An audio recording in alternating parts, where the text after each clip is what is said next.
Bantay laya, kami laging handa.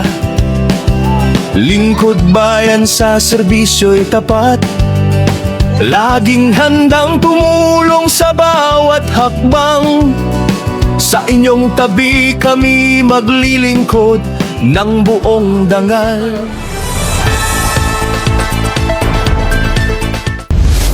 Nagkilahok ang Itisikan Infantry Montelaya Battalion sa 70th season ng basketball Reference Organization of Aklan, Liga Empleyado, na ito ay intercommercial ng kanian ABC Basketball Tournaments na ginanap sa Sports and Cultural Complex ng Banga Aklan.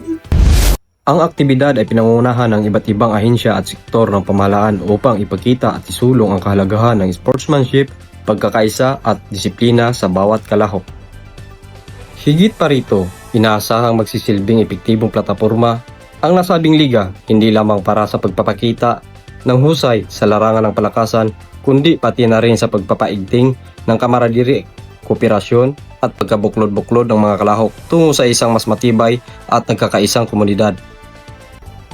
Layunin ng liga na mapalakas ang ugnayan at samahan ng mga empleyado mula sa iba't ibang tanggapan, kumpanya at ahensya sa pamamagitan ng isang basketball tournament na nagsisilbing daluyan ng malusog na kompetisyon at interaksyon. Ako si Kuya Tuniboy, pamantay ng mga yan para sa Kayapan. Nakibahagi ang 82nd Infantry Bantaylaya Battalion sa makasaysayang pagunita ng ika-129 na anibersaryo ng pagkamatay ng 11 na martir ng Aklan nitong ika-23 araw ng Marso, taong kasalukuyan, na ginanap sa Magsaysay Park, Kalibo, Aklan. Ang seremonya ay dinaluhan ng iba't ibang sektor ng pamahalaan, mga organisasyon at mamamayan sa lalawigan upang magbigay pugay sa mga bayani na nag-alay ng kanilang buhay para sa kalayaan. Sa pamagitan ng kanilang pakikisa, ipinakita ng 82nd Infantry Battalion ang patuloy na suporta ng sandatahang lakas sa pagpapanatili ng alaala ng kabayanihan at pagpapalakas sa diwa ng nasyonalismo. Sa programa, binigyang diin ang kahalagahan ng sakripisyo ng 11 na martir bilang inspirasyon sa kasalukuyang henerasyon upang ipagpatuloy ang pagtaguyod ng kapayapaan, kalayaan at pagkakaisa sa lipunan. Ang taunang bagunita ay nagsisilbing paalala na ang kalayaan na tinatamasa ngayon ay bunga ng tapang at pagmamahal sa bayan ng mga martir ng Aklan. Ako si Kuya Corin Giwag, bantay ng mamamayan para sa kapayapaan.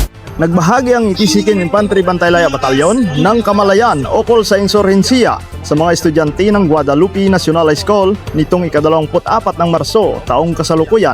Isinagawa ng Itisikan Infantry Bantaylaya Battalion ang isang makabuluhang talakayan sa Guadalupe National High School na dinaluhan ng mga estudyante mula grade 7 hanggang senior high school. Layunin ng aktibidad na palalimin ang kamalayaan ng kabataan hinggil sa usapin ng insurhensiya at ang epekto nito sa kapayapaan at kaunlaran ng komunidad. Sa naturang pagtitipon, ipinaliwanag ng mga kasundaluhan ang kahalagahan ng pakikilahok ng kabataan sa mga programang pangkapayapaan at kung paano maiwasan ang maling impluensya ng mga grupong nagtataguyod ng karahasan. Binibigyang diin ng batalyon na ang kabataan ay mahalagang katuwang sa pagtataguyod ng kapayapaan, kaayusan at pag-unlad sa kanilang bayan. Ang aktibidad ay bahagi ng patuloy na kampanya ng Mukbong Katihan upang palakasin ang ugnayan sa mga paralan at komunidad at tiyakin na ang susunod na henerasyon ay may sapat na kaalaman upang maging responsableng mamamayan. Ako si Luis Sonyo, bantay ng mamamayan para sa kapayapaan. Bantay sa bawat hakbang, tuloy ang laban, kami magtatagumpay.